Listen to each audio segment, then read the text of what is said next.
मित्रों नमस्कार, मैं डॉक्टर उमेश चंद्र शुक्ल, अध्यक्ष हिंदी विभाग, महर्षि दयानंद कॉलेज परेल, मुंबई। शूद्र कौन? जड़ चेतन गुण दोष में विश्व कीन करतार, संत हंस गुण गहहि पे परिहर वारि विकार। इसी के साथ ही मैं अपनी बात बढ़ाऊंगा। विषय चतुष्वर्ण में विभाजित ब्राह्मण, क्षत्रिय, वैश्य, शूद्र।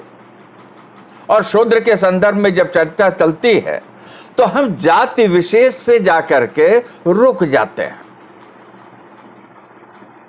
वर्ग विशेष पर जाकर के रुक जाते हैं। लेकिन नहीं, तुलसीदास ने अपने दोहावली और कवितावली में शूद्र कौन है इस बात पर चर्चा की है, और बहुत ही साफ लिखा, चर्चा करके या संकेत करके नहीं निकल गए हैं।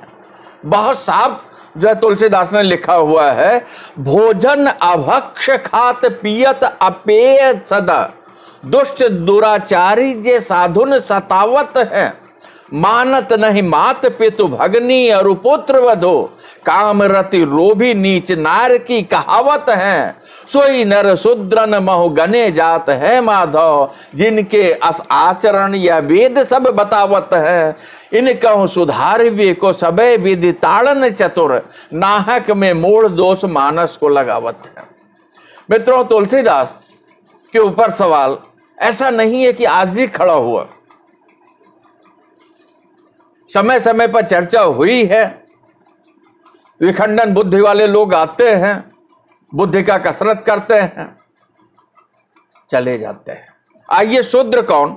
तुलसीदास ने इस बात को जो बहुत ही अच्छी तरीके से, मैं तो कहूंगा कि उन्होंने परिभाषित कर दिया कि भोजन अभक्ष खात, जिसका जो भोजन है, जो हमारे भक्ष के लिए इस प्रकृति ने बनाया हुआ है, हम उसे खाएं जो जिसके लायक है। तो जो खाने योग्य न हो, ऐसी खाने योग्य वस्तुओं को जो खाता हो, भोजन अभक्ष खात, पियत अपेय सदा। और जो पीना होता है तो कैसी चीजों को पिए?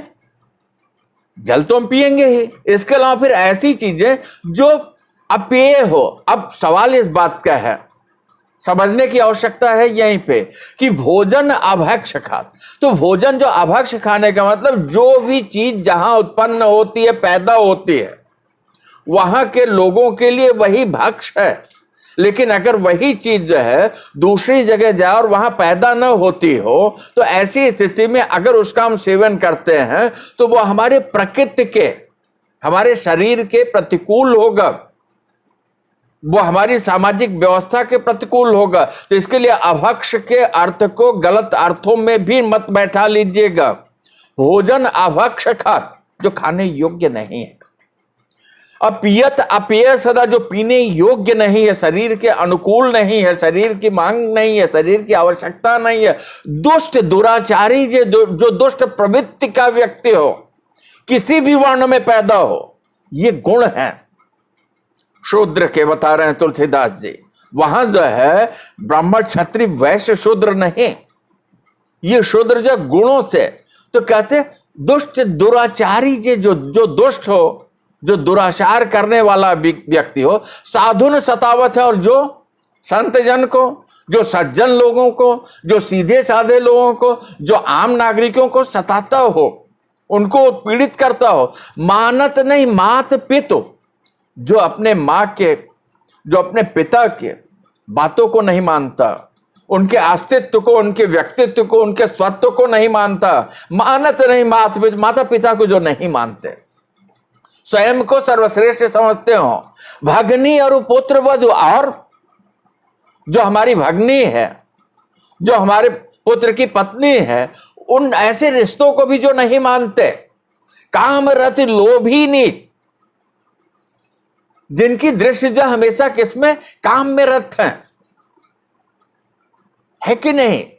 जो काम वासना में डूबे हुए हैं, उन्हें, जिन्हें रिश्ते दिखाई नहीं पड़ते हैं। काम रत लोभी नीच, कहते हैं वो कैसे? वो लालची हैं, लोभी प्रवृत्ति के हैं। तो कहते हैं नारकी कहावत है, ऐसे व्यक्ति जो है नारकी नरक में रहने योग्य। नरक की संकल्पना कुछ भी नहीं, यहीं रह करके हमारे जो ऐसे कर्म जो कि हमारी सामाजिक व्यवस्था में घृणित है, वही नरक है। तो कहते हैं सोई नर शूद्र हुमाऊं गणे जात है। कहते हैं कि ऐसे लोग जो है उनकी गणना जो शूद्रों में की जाती है माधव, तो ऐसी स्थिति में जिनसे आचरण या वेद सब, कहते हैं कि ऐसे आचरणों की चर्चा, ऐसे आचरण जो करते हैं हमारे वेदों में ऐसा बताया गया है। तो कहते हैं इनको सुधारिबे को, ऐसी स्थिति में ये अभक्ष का सेवन न करें, ये अपेय का पान न करें, ये दुष्टता न करें, ये दुराचार न करें, ये सज्जन पुरुष को सताएं न, ये माता पिता की बातों को माने, ये भगनी को और पुत्रवधू या ऐसे रिश्तों को माने, ये काम के वशीभूत हम न रहें, ये लोभी न हो, ये नीच प्रवृत्ति के, निम्न सोच के न हो। तो कहते हैं कि ऐसा वेदों में चर्चा की गई है। तो अब इसे दूर करने के लिए कहते हैं इनका सुधारबे को, इन्हें जो है सुधारने की आवश्यकता है। तो कौन सुधार सकता है? कहे सबे विधि ताड़त चतुर, जो चतुर सुजान है वो इन्हें अच्छी तरह से समझ सकते हैं कि नहीं, अगर ये ऐसे हैं तो क्यों हैं। जैसे शुरू में ही मैंने भक्ष अभक्ष पेय अपेय के संदर्भ में कहा कि जो जहां पैदा होता है वहां के लोगों के लिए जो उत्पादन है वही भक्ष है। अब अगर हम ऐसे प्रदेश में हों जहां की शाकाहारी वस्तुएं नहीं पैदा होती, तो ऐसी स्थिति में हमें मांसाहार का सेवन करना पड़ेगा, क्योंकि वहां की वो परिस्थिति है। तो भक्ष अभक्ष को इन अर्थों में कहते हैं जो चतुर सुजान है वो इन्हें ताड़ते हैं, इन्हें समझते हैं और वही इनको सुधार सकते हैं। इनको सुधारबे को सबे, इन सबको जो सुधारे जाने की आवश्यकता है, क्योंकि ये सारे लोग जो है सामाजिक व्यवस्था की, समाज की एक इकाई हैं। बाबा तुलसीदास किसी को छोड़ते नहीं, सबके सुधार की बात कर रहे हैं। कहते हैं नाहक में मोड़ दोष, कहते हैं कि जो मोड़ लोग हैं, जो मतिमंद हैं, जो स्वार्थ के वशीभूत हैं, जो किसी एक विचार या चश्मे से आबद्ध हैं, जिन्होंने ये मान लिया है कि नहीं ये हमारे जो अनुकूल नहीं लिखा गया है, कहते वो नाहक बेकार में ही दोष मानस को लगा रहे हैं, मानस रामचरित मानस को लगा रहे हैं, मानस मतलब बुद्धि को लगा रहे हैं। लेकिन सही बात यह है कि ये उनका दोष लगाना जो है नाहक मतलब बेकार है, जिसका कोई मतलब नहीं है। चतुर सुजान जो इन्हें ताड़ करके इन्हें सुधार सकते हैं। तो मित्रों एक बार फिर जो है उस कवित्व को पढ़ रहा हूं। भोजन अभक्ष खात पियत अपेय सदा, दुष्ट दुराचारी जे साधुन सतावत हैं, मानत नहीं मात पितु भगनी और पुत्र वधो, कामरत लोभी नीच नार की कहावत है, सोई नर शूद्र में गने जात हैं माधव, जिनके अस आचरण यह वेद सब बतावत हैं, इन कहूं सुधारी वे को सबे विधि ताड़न चतुर, नाहक में मोड़ दोष मानस को लगावत। मित्रों जहां तक मैं समझता हूं तुलसीदास ने नाना पुराण निगमागम विधि सम्मत के अनुसार जैसा समझा होगा, जैसे हमारी सामाजिक व्यवस्था कहती है उसके अनुकूल उन्होंने ये कवित्व जो है जब अपने दोहावली कवितावली में लिखते हैं कि शूद्र कौन, तो अगर ये आचरण जो है जन्मना किसी ब्राह्मण में है तो वो शूद्र है, जन्मना किसी क्षत्रिय में है तो वो शूद्र है, जन्मना किसी वैश्य में है तो वो शूद्र है कि नहीं।